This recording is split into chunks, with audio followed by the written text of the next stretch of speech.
প্রথম দিনেই বিধ্বংসী ব্যাটিং করলেন ভারতীয় ব্যাটসম্যানরা। একের পর এক ধ্বংস করলেন ইংরেজ বোলারদের। লিডসের 22 গজে প্রথম দিনই জোড়া সেঞ্চুরি করে দেখালো ভারত। কিন্তু ডেবিউ ম্যাচে রান করতে পারলেন না ভারতের প্রতিভাশালী ব্যাটসম্যান। ইংরেজ অধিনায়ক বেন স্টোকস টসে জিতে প্রথম ফিল্ডিং করার সিদ্ধান্ত নেন। ভারতের হয়ে ইনিংসে শুরু করেন কেএল রাহুল ও যশস্বী জয়সওয়াল।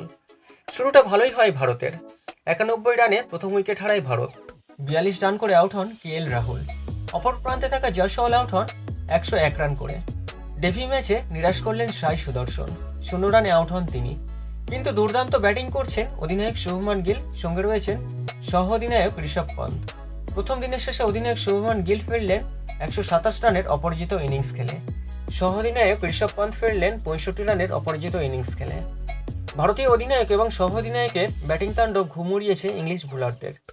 ইংল্যান্ডের হয়ে অধিনায়ক বেন স্টোকস ছাড়া তেমন কোনো বোলার সাফল্য পাননি। বেন স্টোকস নিয়েছেন 2টি উইকেট, ব্রাইট কার্স নিয়েছেন 1টি উইকেট।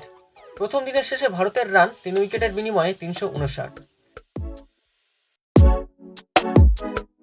উল্লেখ্য, লিডসের 22 গজে প্রথম দিনেই জোড়া সেঞ্চুরি করলেন যশস্বী জয়সওয়াল, অধিনায়ক শুভমান গিল। বাজবলের ইতিহাসে ভারতীয় ব্যাটসম্যানরা প্রথম দিনেই 359 রান করে দিয়েছেন। ভারত যেভাবে ব্যাটিং করছে তাতে কত রানে শেষ হতে পারে ভারতের প্রথম ইনিংস, কমেন্ট করে জানাতে পারেন আমাকে।